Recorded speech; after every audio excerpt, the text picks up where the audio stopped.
¿Cómo están? Muy buenos días. El gusto grande e inmenso que me da saludarlos, darles la bienvenida, empezar juntos la mañana con toda la información importante. Empezamos ya con un resumen de lo que tienen que saber para estar bien informados. Y es que la declaración de culpabilidad por tráfico de drogas, crimen organizado, lavado y uso de armas de Ovidio Guzmán el Ratón, hijo del Chapo, va a tener que esperar la audiencia donde, bueno, pues la audiencia que estaba programada, que era hoy, fue aplazada para el próximo viernes.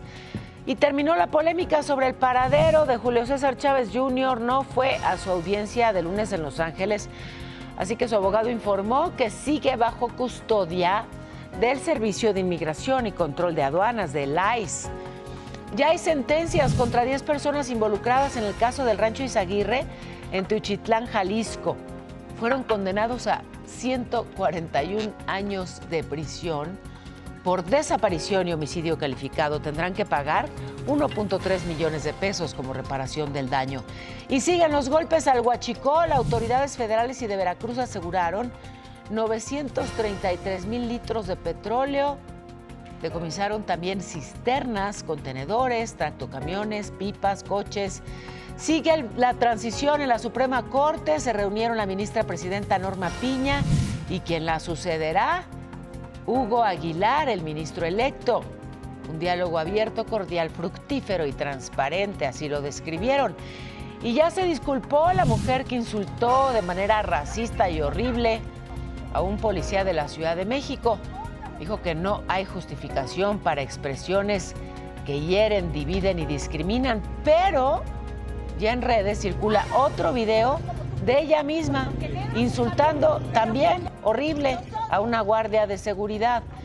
Donald Trump anunció nuevos aranceles, 50% al cobre. Amenazó con un gravamen de hasta 200% en productos farmacéuticos si sus fabricantes no se instalan en Estados Unidos. El secretario de Economía, Marcelo Ebrard, va a tener una llamada con autoridades estadounidenses para conocer pues los detalles de esto del cobre. Bueno, y la audiencia programada para hoy contra Ovidio Guzmán el Ratón se aplazó para el viernes. Se espera su declaración de culpabilidad ante Estados Unidos por tráfico de drogas, crimen organizado, lavado y uso de armas de fuego. La semana pasada firmó un documento para concentrar todo su proceso legal en una corte federal de Chicago, evitar así el juicio en Nueva York, donde la fiscalía ya le retiró los cargos de narcotráfico. Y ojo, todo es parte de un acuerdo de cooperación con la justicia de Estados Unidos, donde, recordemos, se convirtió en testigo colaborador. A ver, vamos por partes. El Ratón fue detenido en Culiacán, Sinaloa, en enero de 2023.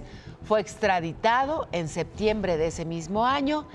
Y bueno, pues sí, llegó a un acuerdo con las autoridades estadounidenses que ha pues generado muchísima polémica. La propia presidenta Sheinbaum ha dicho, ¿un acuerdo con las autoridades estadounidenses? Bueno, el propio Estados Unidos ha dicho, por un lado, que los grupos del narcotráfico son considerados organizaciones terroristas. Ha dicho que no negocia con organizaciones terroristas, pero en este caso lo está haciendo. Y además, sin informar a las autoridades mexicanas sobre ese acuerdo, a qué llegaron, cómo y por qué. Bueno, pues por lo pronto se aplaza para el viernes la audiencia de Ovidio Guzmán. ¿Qué pasa con este otro caso que, bueno, pues también capta la atención de muchos, el de Julio César Chávez Jr.? A ver, su abogado ya informó que sigue bajo custodia de ICE, del Servicio de Inmigración y Control de Aduanas, luego de no asistir a su audiencia de lunes en Los Ángeles por posesión de armas. Así que la jueza la reprogramó para el 21 de agosto. Chávez Jr. fue detenido la semana pasada por agentes del ICE luego de su vencimiento de la visa y bueno, las autoridades estadounidenses lo acusan de tener vínculos con el cártel de Sinaloa. En ese caso hay también muchas preguntas que se plantearon ayer al fiscal general durante la conferencia mañanera. Por ejemplo, ¿por qué no lo habían detenido antes? Si existía esta investigación en su contra y cómo es que si las autoridades estadounidenses sabían de estos delitos, lo dejaron ingresar, lo dejaron incluso pelear Y bueno, pues lo que respondió el fiscal mexicano es que es lo que hay que preguntarle a las autoridades estadounidenses. En fin, que un caso extraño, por decirlo menos. Siguen los golpes al huachicol, y golpes en serio, ¿eh? Las fuerzas federales y de Veracruz aseguraron 933,000 litros de petróleo crudo, esto en los municipios de Las Vigas de Ramírez, en un cateo allí en la colonia Barrio de la Cruz. Decomisaron también cisternas, contenedores, tractocamiones, pipas, coches. Apenas el 18 de junio, en Coatzacoalcos, aseguraron una mini refinería clandestina, recuperaron más de 500,000 litros de crudo. Precisamente ayer también les informé sobre otro decomiso, más de 15 millones de litros de huachicol en Ramos Arizpe y en Saltillo, Coahuila, el más grande de esta administración. Al respecto, el gobernador Manolo Jiménez dijo que el cargamento asegurado no proviene de los ductos de esa entidad y confió en que pronto haya detenciones relacionadas con el caso, porque se cuenta con la coordinación del gobierno federal. Es muy importante es que la gente sepa que no es combustible extraído de ductos de Coahuila, sino proviene de otra parte, venía cruzando por Coahuila y aquí es donde se da el golpe. En relación con los decomisos de huachicol, fíjese, el Gabinete de Seguridad informó que de octubre a la fecha se han asegurado casi 70 millones de litros de combustible robado. Ojo, esto es más que lo decomisado por la administración anterior en todos sus 6 años de gobierno. Los golpes más importantes fueron en marzo en Ensenada, en Tampico, Tamaulipas, con 8 y 10 millones de litros. En Tabasco, 2 decomisos en mayo, uno de 1,5 millones de litros en Comalcalco, otro de más de 3 millones en Centro. Luego en junio recuperaron 1.2 millones de litros en Allende, Nuevo León. Se desarticuló toda una red que operaba en Querétaro, Ciudad de México y Estado de México. ¿Se acuerda esta que tomó 6 meses investigar? Pero por si fuera poco, en Guanajuato, la Fiscalía General también tomó acciones contra ese delito y aseguró una parte del Parque Agrotecnológico Xonotli. Y es que descubrieron que había una toma clandestina, incautaron 40,000 litros de combustible robado. El tema es que ese lugar pertenece al gobierno del estado. Hay actividades agrícolas, pero ni eso evitó que huachicolearan en esa zona. Van a instalar tecnología para monitorear el sitio y para evitar actividades ilícitas. Y pues sí, en realidad con tecnología se puede detectar fácilmente que se está extrayendo combustible, ¿no? Pero bueno, pues ahí van con este esfuerzo y lo dijo la presidenta hasta donde tope. ¿Hay colusión con integrantes de la clase política? Bueno, pues por lo pronto siguen los decomisos. Y hablando de huachicol, Hidalgo es justamente el estado donde más combustible se roba y donde más tomas clandestinas hay a nivel nacional. Sin embargo, el gobernador Julio Menchaca presume que es uno de los mandatarios mejor evaluados y en su gestión las tomas clandestinas han aumentado 24%. Así que bueno, pues esto lo que ocurre. Déjeme ahora ir a otros temas y es que ayer le informé sobre este robo tremendo de un cargamento de 33 toneladas de concentrado de oro y plata. Llevaban pues un tesoro en un tractocamión perteneciente al grupo minero Basís que circulaba por carreteras de Jalisco. Y al momento de los hechos, bueno, pues ¿qué fue lo que ocurrió? Que se llevaron el camión, al conductor y a los guardias que custodiaban este tesoro. Ya luego los liberaron, encontraron el camión. Liberaron el camión y lo que no encontraron fue la carga. La Fiscalía Estatal informó que la compañía decidió no presentar una denuncia por este caso. Hasta ahora solo un representante de la empresa transportista acudió al Ministerio Público para acreditar la propiedad del camión, pero no van a denunciar el robo. ¿Qué hay detrás de esta decisión? Pues no es público aún. Hay otro delito que está también en la mira de las autoridades y que es la extorsión. ¿A usted le han cobrado piso? Así se dice, ¿no? El cobro de piso, y ya le toca a todos, no importa de qué tamaño el negocio, no importa si es un changarrito.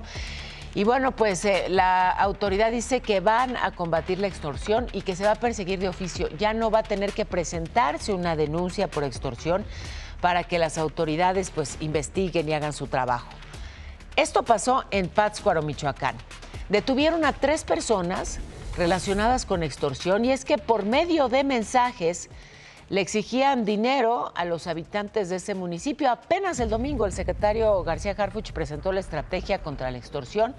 Informó que Michoacán es uno de los 8 estados con más extorsiones. 66% de ese delito están concentrados en 8 estados. Cualquier caso de extorsión se puede denunciar incluso de forma anónima al 089.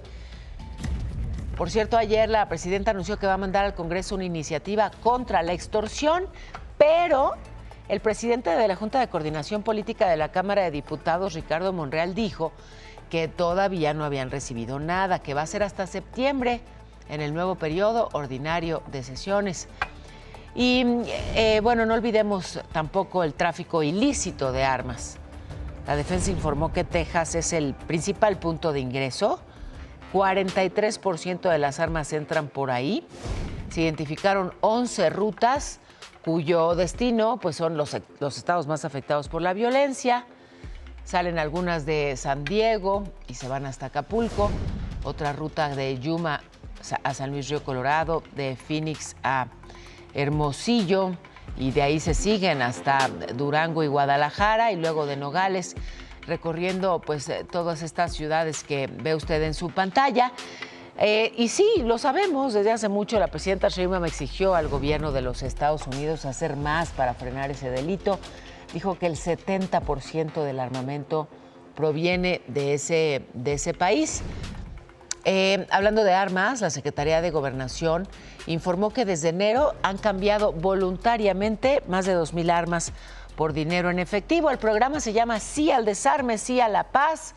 Entregaron también, fíjese, no solo pistolas, llegaron con granadas, cartuchos, dinamita, hasta juguetes bélicos. Y bueno, pues el gobierno agradeció la confianza de la ciudadanía por sumarse a este esfuerzo. Hoy es el Día Internacional justamente para la destrucción de armas. Se conmemora desde 2001, busca reducir la circulación de armas entre civiles. Hay un llamado pues a entregarlas voluntariamente, hay campañas de destrucción masiva. Pero déjeme ir otra información, y es que los consumidores de los Estados Unidos podrían sufrir un aumento en el precio del tomate, 10% de aumento si no se ratifica el acuerdo comercial con México, que se anunció la cancelación en abril por la administración de Trump, y pues entraría en vigor el próximo lunes con un arancel del 17%. Las autoridades no han informado de avances en esas negociaciones. El fin de este tratado pues sería un golpe a las empresas norteamericanas que cultivan en México. Así que ojo con el jitomate.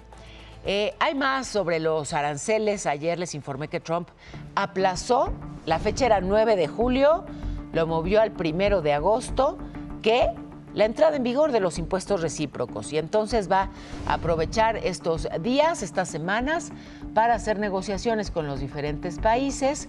Y bueno, pues ya dijo que a partir de agosto empezarán a pagar esos aranceles y que ya ahora sí no va a haber prórroga.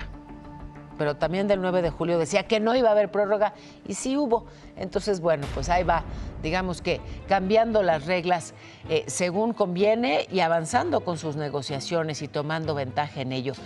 Fíjese, lo que sí es que anunció nuevos impuestos y ahora se fue contra el cobre, sacó el cobre, aranceles de 50% para este metal.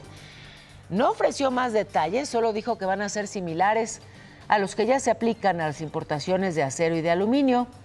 Amenazó también con un gravamen de hasta 200% a los productos farmacéuticos si sus fabricantes no se instalan en Estados Unidos. We're going to give people about a year and a half to come in, and after that they're going to be tariffed. If they were all here, now they all left. They went to other places because we allowed People that sat in this room allowed it to happen. And I don't allow it to happen. The people in the...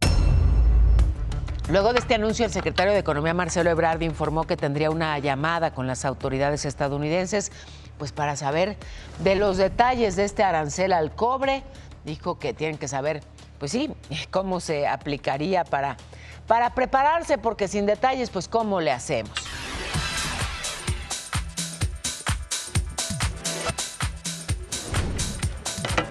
Le hemos dado seguimiento a este caso de la mujer que pues insultó de forma racista, clasista, horrorosa a un policía de la Ciudad de México. Todo ocurrió en la colonia Condesa. Y bueno, ya la identificamos, pues ya le dijimos aquí que se llama Jimena Pichel, que es actriz, modelo, mexicana-argentina. En redes ya la conocen como Lady Racista. Bueno, hoy se sabe, según versiones periodísticas, se saben varias cosas. Por ejemplo, que tiene una deuda importante de mantenimiento en el edificio donde vive, ahí en Santa Fe. Y que lo importante, que no es el único insulto, no es el único desplante. Después de esto ocurrido y que generó tantas reacciones y tanta indignación y tanta, pues sí, tanta polémica, a ver, se disculpó. Hay un comunicado, se lo voy a compartir y lo leeré completo. Quiero dirigirme a ustedes desde lo más profundo de mi ser. Soy plenamente consciente de la gravedad de mis palabras y sé que lo que dije estuvo mal. Quiero ofrecer una disculpa pública sincera y sin reservas. No busco compasión ni excusas, tampoco me tiro al piso. Lo que busco es transformar este momento en un punto de partida para crecer y demostrar que los errores no nos definen si tenemos la voluntad de enmendarlos con acciones reales. Y bueno, sigue esta disculpa en donde dice que no le gustaría que la definan por una sola acción, que no quiere que eso sea lo que recuerden de Jimena. Sin embargo, es que no se trata de una sola acción. Ya circula otra imagen donde pues también tiene un desplante tremendo, donde le grita horrible a una guardia de seguridad, o sea, es otra vez a una policía, pero en este caso a una mujer, porque no le abría la puerta del lugar en que vivía. Otra vez prepotente, otra vez con groserías, otra vez discriminando. Esta es la imagen.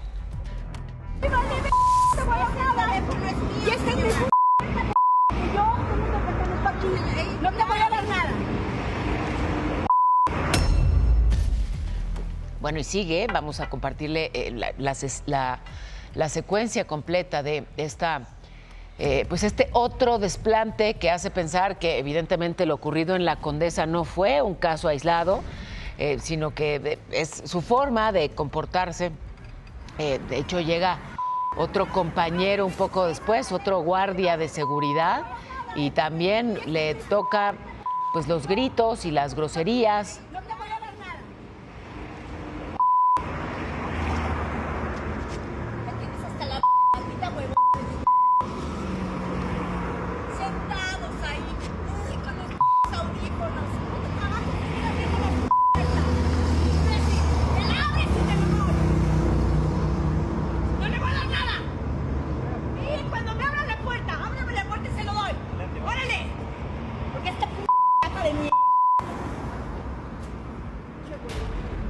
Y bueno, no se entiende nada porque nos toca cubrir las groserías con ese bip, y pues 3 de cada 4 palabras que usa son groserías y por eso no se entiende nada, pero bueno, seguramente ya vio usted las imágenes en el mundo digital y sí, son palabrotas tras palabrotas, insultos, ofensas. Y bueno, pues le informaba ya que el policía, el de la primera imagen y la que detonó toda esta polémica, ya presentó una denuncia ante las autoridades por esta agresión. Ya también habló la expareja de Jimena, es el actor Aarón Beas. Él fue pareja de Jimena es papá del jovencito que aparece justamente en el primer video que se hizo viral, donde, bueno, pues justamente se ve que en la parte de atrás de este coche hay un perrito y hay también un joven, un chavito de solo 16 años. Recuerda, esta es la primera imagen y bueno, pues claro, la atención ha estado centrada en ella, pero se ve también este jovencito que honestamente, bueno, pobre, ¿no? Qué incómodo, qué difícil, qué doloroso ver a su mamá en esas circunstancias. Y bueno, el papá de este jovencito, expareja de Jimena, ya habló del tema y se disculpó en nombre de su hijo. Lo hizo en estos términos. Yo quiero pedir una disculpa pública a nombre de mi hijo, porque así como lo ven de grandote, finalmente es un niño. Ella lo quiere, educar de una manera. Yo tengo otras ideas. Yo espero que ella también salga pronto a dar una explicación, una disculpa pública.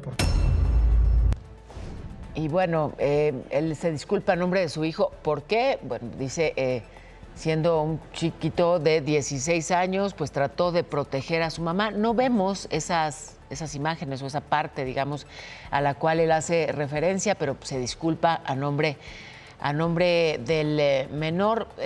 Y bueno, pues dice también en su comunicación que no tiene...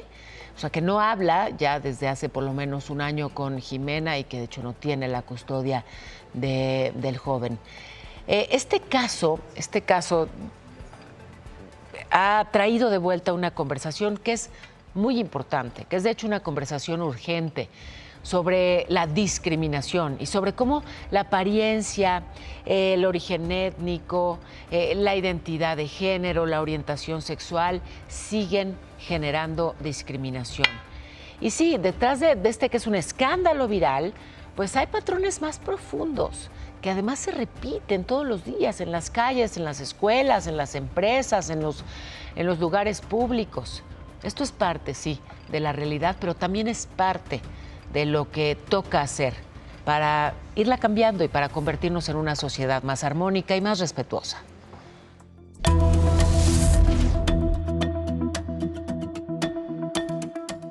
En México, la apariencia física, la identidad de género o el origen étnico aún son motivos de discriminación. El Consejo Nacional para Prevenir la Discriminación, CONAPRED, documentó casos emblemáticos que reflejan cómo estos prejuicios se convierten en barreras reales para miles de personas. Una denuncia provino de una persona de origen hondureño, quien relató que un hotel en México le negó empleo por su nacionalidad. Tras el procedimiento ante el Consejo, la empresa aceptó su responsabilidad y tomó medidas de reparación. Otro caso es el de una mujer transgénero atacada con ácido que fue rechazada en un hospital privado por su identidad de género. Gracias a la mediación del CONAPRED, el personal fue capacitado, se ofreció una disculpa pública y se reforzaron los protocolos de atención sin discriminación. Y en la Ciudad de México, un joven fue rechazado al intentar entrar a un bar. El motivo, su vestimenta y apariencia no iban con el código del lugar. No se trataba de ropa inadecuada, sino del estereotipo racial que aún pesa sobre ciertas formas de vestir y sobre cómo se ve una persona.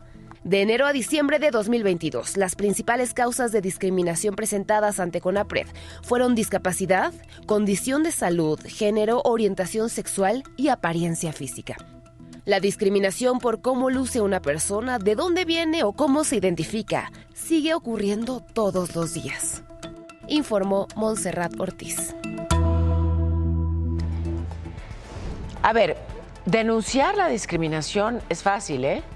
Y parece que sí, un primer paso para que justamente este tipo de casos no queden impunes y que haya una sanción y entonces pues ya la gente se la piense, ¿no? Aquel que es prepotente se lo piense, que sepa que puede haber consecuencias más allá de la denuncia pública, que desde luego es también muy importante, la denuncia ante la autoridad.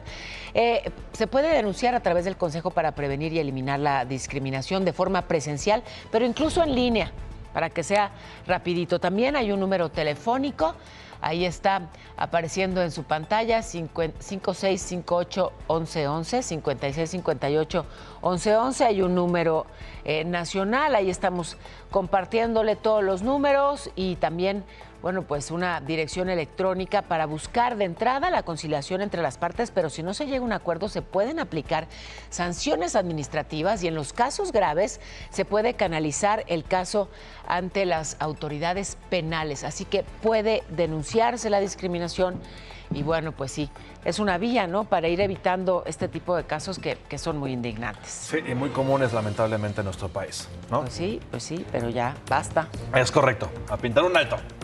¡Alto! Bueno, y ahorita siga, pero con la información en breve. Me Irán, parece perfecto, favor. mi querida Pau. En los primeros 9 meses de este sexenio, el promedio diario de homicidios dolosos bajó 24.5%. El primer semestre de este año fue de al menos asesinatos desde el 2016. Y detuvieron a Joaquín N. El Chucky, acusado de robar al menos 7 tiendas de conveniencia en el sur de la Ciudad de México. Además, decomisaron 164 paquetes de cristal al catear un domicilio en Escobedo, Nuevo León. También encontraron 5 básculas, bolsas y documentación. Un ataque armado en Oaxaca dejó a 4 personas muertas. Entre las víctimas está Juan Yahvé Luis, líder de la organización Confederación Joven de México. Mataron también a su esposa y a uno de sus hijos. Eso en Oaxaca. Mientras tanto, en Tamaulipas, productores de sorgo cumplen más de 24 horas bloqueando la carretera federal 101. Exigen pagos compensatorios de 3,000 pesos por tonelada. Cayó una camioneta con 18 trabajadores del tren interurbano a un barranco en la alcaldía Álvaro Obregón. La buena noticia es que a todos los reportan estables. Bueno, y el peso se cotiza en 18,56 frente al dólar, mientras que la bolsa mexicana cerró ayer con otra pérdida. Ya son varias ligadas, bajó 0.42%. Regreso contigo, Pau, el mejor de los días. Abrazo fuerte. Abrazo también para ti y hasta un beso te mando, Alex. Muchísimas gracias. Fíjense, en Estados Unidos usaron la inteligencia artificial para suplantar la identidad del secretario de Estado Marco Rubio. El Departamento de Estado advirtió sobre esta estafa. El impostor supuestamente intentó contactar a 3 ministros de Relaciones Exteriores, a un senador estadounidense y a un gobernador. No tuvo éxito, trataron de dar, de hecho, con el estafador, no lo han ubicado, pero imagínense, o sea, si le pasa a Marco Rubio, le puede pasar a quien sea. Ojo con la suplantación de la identidad. La administración Trump aseguró, por otra parte, que van a ser estratégicos para ejecutar las deportaciones de migrantes indocumentados, específicamente de los que trabajan en el campo, porque quieren evitar que se perjudique la agricultura estadounidense. Así que la solución que se les ocurrió fue automatizarlos, o sea, sustituir el trabajo de estos migrantes con máquinas. Según el Departamento de Agricultura de Estados Unidos, al menos 42% de los 2,5 millones de trabajadores que no tienen documentos migratorios en regla se dedican al campo. Y bueno, lo que la presidenta Sheinbaum aplaudió fue que se haya planteado regularizar a los trabajadores migrantes del campo y de otros sectores. Dijo que es mejor esa política a las redadas y a las expulsiones. Destacó que muchos mexicanos sostienen a la economía de varios estados de la Unión Americana y reiteró que buscará acuerdos que reconozcan su valor. Pero oigan, hablando de estos temas, ¿ustedes saben el origen de la palabra redada? No. ¿Redada no? Vámonos a la escuela. Vámonos, Trejo, hoy en la escuela. Bienvenido, Trejo, con esa cara. Soy Trejo. ¿Qué pues, Trejo? Bienvenido, Emanuel, ¿cómo estás? Me encanta. Mira, él sí tiene ya todo listo para tomar sus apuntes y que sepamos juntos el origen de la palabra redada, que viene del latín rete, que quiere decir red. Bueno, sí, se refiere justamente a la red en referencia a su utilización para pescar. Y bueno, ya luego tiene además el sufijo ada, que indica, digamos, la acción de usar esa red. Se utilizaba justamente para referirse a esa acción de pescar con una red y entonces recoges una cantidad considerable de pesos. De pesos, ¿no? Ojalá, esos échenmelos a mí. No, una cantidad considerable de peces con la red y esa es la redada. Ya luego se empezó también pues a utilizar justamente para referirse a una operación policial, incluso una operación militar, para detener a muchas personas a la vez. Se atrapan redes, bueno, y de ahí viene ahora atrapar personas. ¿Les quedó claro? Nos quedamos con los peces o los pesos, ¿no? Me parece muy bien. Gracias a los dos, gracias Emanuel, gracias Trejo. Voy a la pausa. Hay avances sobre el caso del rancho Izaguirre allá en Jalisco. Un tribunal de ese estado sentenció a 141 años de prisión a 10 involucrados con este campo de exterminio, acusados de desaparición, de homicidio calificado. Los capturaron en el rancho ahí ubicado en Teochutlán en septiembre del año pasado, luego de que la Guardia Nacional pues atendiera el reporte por detonaciones de arma de fuego. Y sí, buscar a un familiar en México es de altísimo riesgo. A algunos les ha costado la vida. Amnistía Internacional revela que al menos 16 mujeres buscadoras han sido asesinadas. 97% han enfrentado amenazas, extorsiones, desplazamientos forzados. El informe Desaparecer otra vez documenta que estas mujeres pues hacen el trabajo que el Estado no realiza. Buscan con sus propias manos a más de 128,000 personas desaparecidas en el país y bueno, pues ya hay una reforma, veremos si su implementación cambia en algo la realidad de las familias buscadoras. Y es que sí, no solamente está el riesgo a la seguridad, está también el deterioro en la salud. Hay todo, depresión, insomnio, se agravan las enfermedades, se lastima la familia. El problema económico, porque pues hay que destinar muchísimo dinero a las labores de búsqueda. Es parte de lo que destaca Amnistía Internacional en su informe más reciente. Y bueno, pues sí, aquí convocamos a no perder de vista ese dolor que tienen tantas madres buscadoras, tantos familiares con hoy a personas desaparecidas.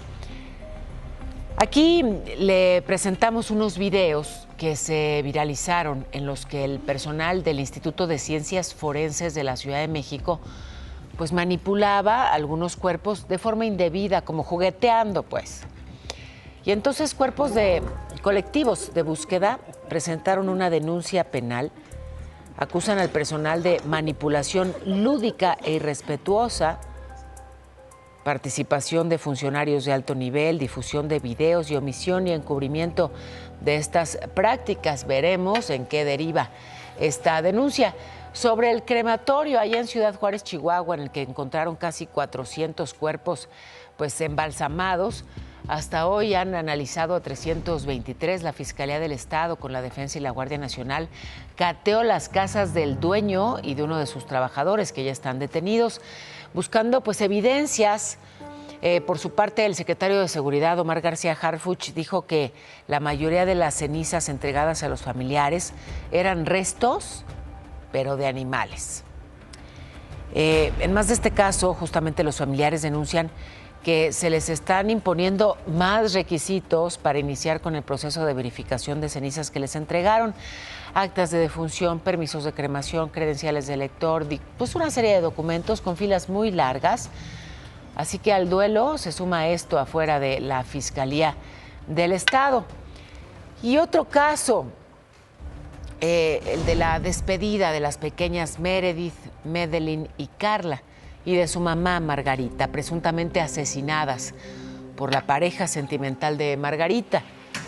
Así las despidieron en Hermosillo, Sonora, pasaron frente a la escuela, frente a su primaria, y ahí las recibieron, imagínense, los compañeritos, pues con aplausos y con globos y con lágrimas, ya luego pues el funeral y finalmente al panteón. Pero tengo información de última hora, me enlazo rápidamente con mi compañera Kena Uribe. ¿Qué es lo que nos reportas, Kena? Te escuchamos. Hola, buenos días.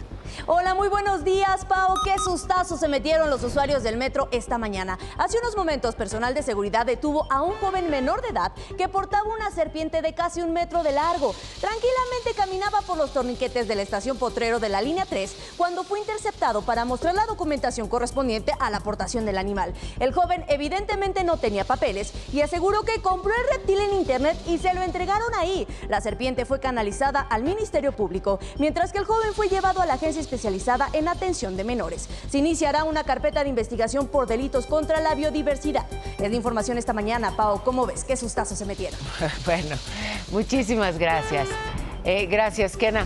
Fíjense, para exigir suficientes insumos, plantillas, el pago de sueldos, los trabajadores del IMSS Bienestar protestaron en varios estados del país y aquí en la Ciudad de México el sindicato Fuerza Independiente de Trabajadores de la Salud cerró Reforma, Periférico.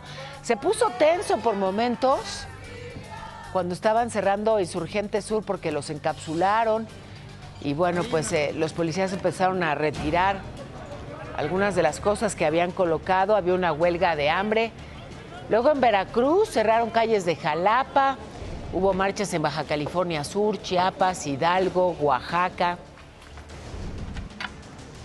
Y bueno, luego de las fuertes lluvias que han afectado a Tamaulipas, ahora se empieza a ver pues la magnitud de los daños. El desbordamiento del río Tamesí ha dejado al menos 2.800 personas afectadas, más de 1,000 casas afectadas. El nivel del agua ha empezado a bajar en las calles. Las lanchas ya son el medio de transporte. Defensa y Marina van apoyando ahí a la ciudadanía. Las carreteras, ¿cómo van? Pues se calcula que repararlas costará alrededor de 40 millones de pesos. Las carreteras, luego las federales, por lo menos 25 millones más, o sea que será un dineral. Pero cuéntanos cómo se va a comportar el cielo, mi cielo. Me parece pues, muy bien, mi querida Pau. Pues el monzón mexicano va a originar chubascos en Baja California Sur, en Sonora y en Chihuahua, y también lluvias intensas en Durango, Sinaloa y Nayarit. Las ondas tropicales número 9 y 10 van a provocar precipitaciones fuertes con posible caída de granizo. Esto en Zacatecas, en Colima, Michoacán y Guerrero. Para la Ciudad de México, una máxima de 21 grados y una mínima de 12. Hay 30% de probabilidad de lluvia, así que tomen sus precauciones. Una orden de aprehensión en contra de Cruz Martínez. Bueno, pues ya el cantante pues comunicó por medio de sus redes sociales que esta había sido suspendida debido a un amparo interpuesto para poder defenderse en libertad, y dijo que lo más importante para él en estos momentos son que sus hijos y el resto de su familia no se vea afectada por esta situación. Se suspende esta orden de aprehensión. Muchas gracias. Muchísimas gracias, Lalo. Al ratito le seguimos. Y es que vamos ahora a un resumen de lo más importante. El Departamento del Tesoro de los Estados Unidos acaba de informar que le dará una prórroga de 3 meses a Intercam, CI Banco y Vector Casa de Bolsa, señalados por lavado de dinero, para aislarlos del sistema financiero estadounidense. Y Donald Trump anunció nuevos aranceles de 50% al cobre. Amenazó también con un impuesto de hasta 200% a los productos farmacéuticos si sus fabricantes no se instalan en Estados Unidos. Hoy la presidenta Sheinbaum dijo que lo que nuestro país exporta es principalmente chatarra de cobre, que se necesita en Estados Unidos. Pero bueno, va a ir un equipo a Washington a ver los detalles de este tema. Un equipo del Gobierno de México, Estados Unidos, a trabajar sobre este acuerdo global que platicamos en su momento en el G7 con el presidente Trump. Lo encabeza el secretario de Economía, pero va un equipo de Hacienda y un equipo de Relaciones Exteriores. La inflación bajó en junio, quedó en 4.32% a tasa anual. Ya llevaba 4 meses seguidos aumentando, pero bueno, ahora se detuvo. Sin embargo, sigue fuera del rango objetivo del Banco de México. Y se aplazó para el viernes la audiencia de Ovidio Guzmán, el hijo del Chapo. Se va a declarar culpable de narcotráfico y otros delitos. Y ya sabemos dónde está Julio César Chávez Jr., detenido en los Estados Unidos por presuntos vínculos con el cártel de Sinaloa. Su abogado informó que está bajo custodia del Servicio de Inmigración y Control de Aduanas, el ICE. Fueron sentenciados a 141 años de prisión 10 personas involucradas en el caso del rancho Izaguirre tendrán que pagar 1.3 millones de pesos para reparar el daño. Autoridades federales y de Veracruz aseguraron 933,000 litros de petróleo en Las Vigas de Ramírez. También decomisaron cisternas, contenedores, tractocamiones, pipas, coches. Y por segunda vez se reunieron la ministra presidenta de la Suprema Corte, Norma Piña, y su sucesor, el ministro electo Hugo Aguilar. Se levantó el paro, ya regresaron a trabajar casi 11,000 empleados del Poder Judicial de la Ciudad de México, luego de 43 días de paro. Reabrieron sus puertas los juzgados familiares, civiles, las salas penales. Y ya se disculpó la mujer que insultó de forma racista a un policía de la Ciudad de México en la colonia Condesa. Dijo que no hay justificación para expresiones que hieren, dividen y discriminan. Pero lamentablemente en redes hay otro video de ella también insultando a otra persona, a una guardia de seguridad. Después de 4 días desaparecido, encontraron en Tlaxcala al profesor José Manuel N. Lo encontraron muerto en una barranca del Parque La Malinche. La Fiscalía Estatal pues ya está investigando a un alumno que presuntamente confesó ser el culpable del asesinato y que ya está detenido. Y mire este caso en Puebla, elementos de la Guardia Nacional aseguraron una patrulla falsa. Con ella cometían asaltos, ponían retenes, obviamente falsos retenes en la autopista Puebla-Orizaba. El coche tenía reporte de robo, pero pues lo disfrazaron de patrulla, ¿no? Le pusieron ahí sus lucecitas y unas placas falsas, y en la unidad había chalecos tácticos. Eso sí, el conductor se les escapó. Y ya vincularon a proceso a José Luis N., le dicen el Mimoso, y a Noemí N., la Güera.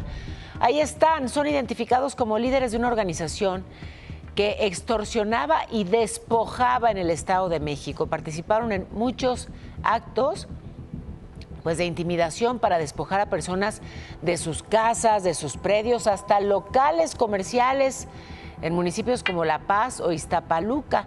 O sea, ¿cómo operaba su organización? Pues era un sindicato falso, un sindicato fachada, y así despojaban. Y es que sí, los casos de despojo, que son muchísimos, y luego, pues si están de acuerdo con el juez, más fácil. Así ocurrió en Nayarit, aunque ya le tocó cárcel a un juez allá en Nayarit que justamente facilitó los despojos de casas del Infonavit.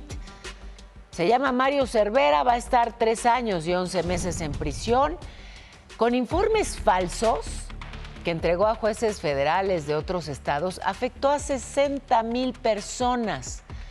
O sea, eran juicios ficticios con apoderados legales del instituto. Le impusieron también una multa, una garantía económica, la suspensión de sus derechos civiles y políticos. Pero pues sí, como le decía, no se puede simplemente tomar un inmueble y hacer lo suyo si no estás coludido con una autoridad, en este caso pues con un juez. En la presidencia de la Suprema Corte le hablaba ya de la transición entre Norma Piña, que se va, y el ministro electo Hugo Aguilar, que ya llega. Se reunieron por segunda ocasión, dijeron que fue una reunión muy cordial y que, bueno, pues sí, será una transición abierta y fructífera por el bien de México. Todo salió bien, vamos a hacer una transición buena, tersa, por el bien de México. Todo está en orden. Ahí está Hugo Aguilar, el futuro presidente de la Suprema Corte.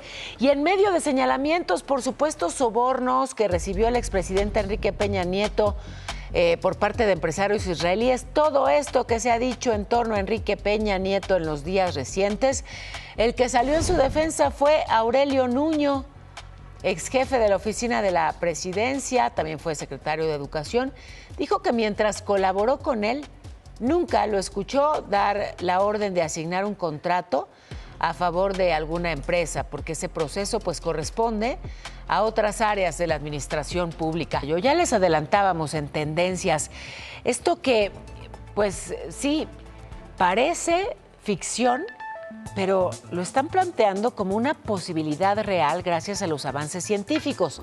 Voy por partes. El Señor de los Anillos. lleva años recolectando restos del moa gigante porque quiere revivirlo con ayuda de la empresa Colossal Bioscience, que es un centro de investigación. Este plan incluye secuenciar el ADN de las 9 especies de este animal inmenso, establecer reservas ecológicas y abrir una sede científica allá en Nueva Zelanda. A ver, no todos están convencidos, ¿eh? Genetistas advierten que no hay un genoma completo del moa. Su pariente más cercano, el tinamú, está separado por más de 60 millones de años de evolución. Hay voces que cuestionan, además, si invertir en traer de vuelta a especies extintas, pues desvía además recursos de la conservación real. Pero el tema es interesantísimo. Y mantener viva una tradición es importante y es hermoso. Y qué mejor si se trata del chocolate, ese que es tan nuestro, el chocolate que es mexicano. Y bueno, pues Sajid se fue no solamente a rescatar la tradición, sino a comerse todos los que pudo. Así es, mi Pau, en esta ocasión solo emprendedores que mantienen viva la tradición del cacao. ¿Quieren saber de qué se trata? ¡Vámonos! Bueno, mira, este es un taller y fábrica de chocolate. Estamos en San Martín de las Pirámides. Aquí tratamos de rescatar las costumbres, la gastronomía y lo más importante que es este lugar, el cacao y su relación con Teotihuacán, así como el chocolate representándolo en diferentes bebidas, en chocolates exóticos, chocolates basados con ingredientes prehispánicos y de aquí pues hacemos de todo. ¿De todo? Bueno, aparte de puro chocolate. Sí, ¿qué crees? Que nos visitan personas de diferentes partes del mundo. Te podría decir de Inglaterra, de Brasil. Lo más raro que nos han visitado una vez fue del Congo, de Dinamarca, de Eslovenia, de Estonia, de China, de Timbuktu. Por ejemplo, chocolate con tequila, chocolate con flor de calabaza. Este es un tipo de mermelada. También chocolate con chapulines. Este es un lubricante sexual de manteca de cacao. Por eso va hasta en el acá. Ese al rato lo estrenamos. Exacto. No sé si quiere lo ve. Sí, muchas gracias a todos y los esperamos aquí en Villa Tlaloc. Bueno, nosotros regresamos al estudio. A ver, hasta luego. Pues dame chocolate en la boquita porque dicen que aquí tienen así. Sí. Llévate el lubricante. El micrófono de cacao, me encantó. Chocolate que sí es de origen mexicano y por eso chocolate se dice chocolate en todos los idiomas. O bueno, muy parecido pues. A ver, chocolate en inglés, chocolat en francés, chocolato en italiano, chocolate en alemán. O sea, en todos. Ay, muy políglota. Sí, hasta en japonés, en chino, en malayo, en turco. Wow. Italiano. Para. Italiano, chocolato. Ay, sabe, oye. Pero porque es mexicano, que eso es lo bonito. Eso es lo bonito. Gracias a todos por acompañarnos. Hasta mañana.